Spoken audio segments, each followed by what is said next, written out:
Kumusta mga bata? Narito muli si Teacher Eileen para sa panibagong aralin.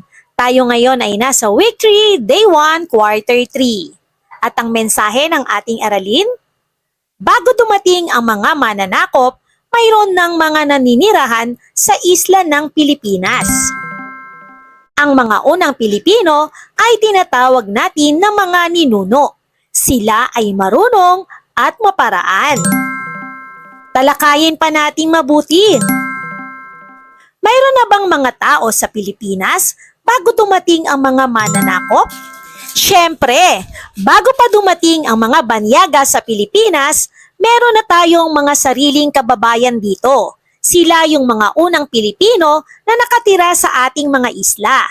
May mga iba't ibang grupo sila, katulad ng mga negrito na may kulot na buhok at maitim na balat.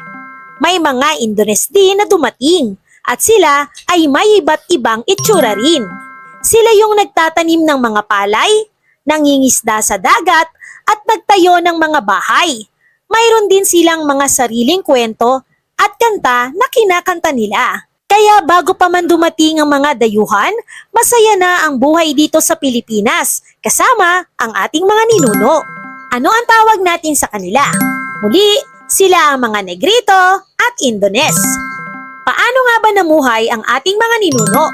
Ang mga ninuno natin noon, bago pa tayo, ay sobrang simple lang ng buhay. Isipin mo, wala pang TV o cellphone.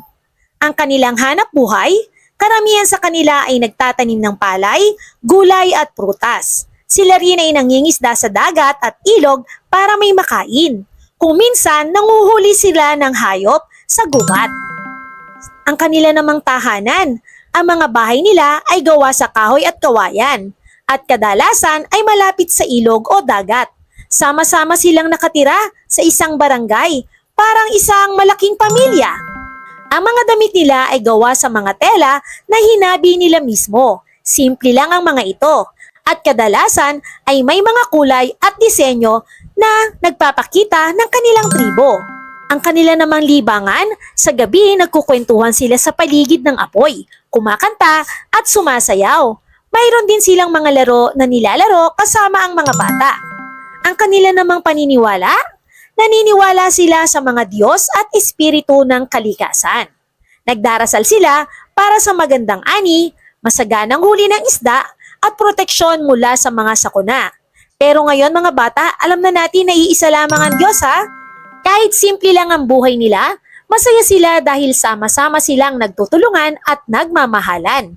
Ang mga ninuno natin ay matatapang at masisipag, kaya dapat natin silang tularan. At dyan nagtatapos ang ating aralin mga bata. Nawa ay nagustuhan nyo ang kwento tungkol sa ating mga ninuno.